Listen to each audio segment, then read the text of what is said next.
Hello, Alicia. My name is Jaden, and I am the nutrition counselor working with your healthcare team today.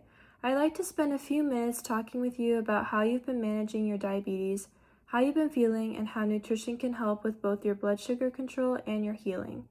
My goal is not to tell you what to do, but to understand your routine and work with you to find realistic strategies that fit your school life. Would it be okay if we talk? Yeah, that's fine. Can you tell me what a typical school day looks like for you from morning to afternoon? Well, I wake up early, I go to school, and I'm usually rushing between classes and sports. I don't really stop to check my blood sugar or eat unless I feel bad. What makes it hardest to stop and check or eat during the day? Honestly, I just forget or I don't have time. I don't want to miss class or practice.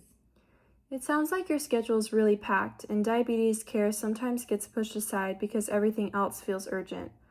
I also want to recognize that you've only had type 1 diabetes for about 6 months, and you've already learned how to check your blood sugar and give yourself insulin.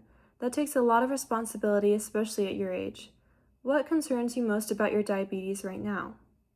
I don't like feeling different from everyone else, and I don't want people noticing I have to stop and check things. That makes a lot of sense. You want to feel normal, not singled out. Would it be okay if I explained what is happening in your body with diabetes and how food affects it? Sure. Type 1 diabetes is an autoimmune condition. Your immune system has destroyed the cells in your pancreas that normally produce insulin. Insulin is a hormone that usually allows glucose from food to move out of your bloodstream and into your cells to be used for energy. When you eat carbs, your body breaks them down into glucose. Without enough insulin, that glucose stays in your blood instead of entering your cells. That is why your blood sugar has been high, around 230 or more. When blood sugar stays high, it can cause dehydration because your kidneys try to remove excess glucose through the urine. It also makes it harder for your immune system to function properly. That is important in your case because you also have cellulitis, which is a bacterial skin infection. High glucose levels reduce white blood cell function and slow wound healing, which is why your leg infection is taking longer than usual. During illness, your body also releases stress hormones, which raise blood sugar even more, making diabetes harder to control temporarily. Can you tell me what you usually eat during a normal school day? I usually skip breakfast, maybe grab something later, and lunch depends on what's available. Since you're 14, your body is still growing quickly. Adolescence is a time of increased needs for calories, protein, calcium, iron, and other nutrients because your bones, muscles, and brain are still developing. Carbs are especially important because they are your body's main energy source.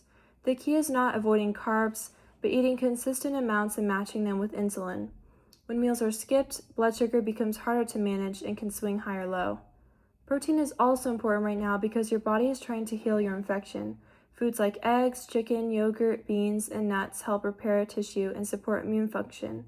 Nutrients like vitamin C and zinc also help with wound healing and immune strength.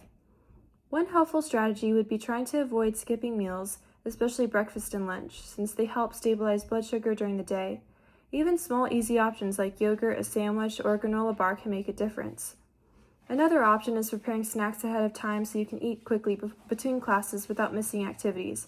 Examples would be peanut butter crackers, fruit with cheese, or trail mix.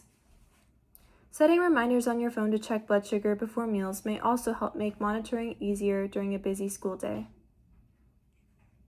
I guess I could probably bring snacks. I just don't really think about it. That makes sense, especially with how busy your day is. What is one small change you feel might actually work for you during school? Maybe I could bring snacks and keep them in my backpack so I don't skip eating. That sounds like a really practical idea. On a scale from 1 to 10, how confident do you feel about doing that? Maybe a 7. What would help move that closer to an 8? Well, if I plan them the night before so I don't forget. That's a really strong strategy. You're already thinking ahead about how to make it easier.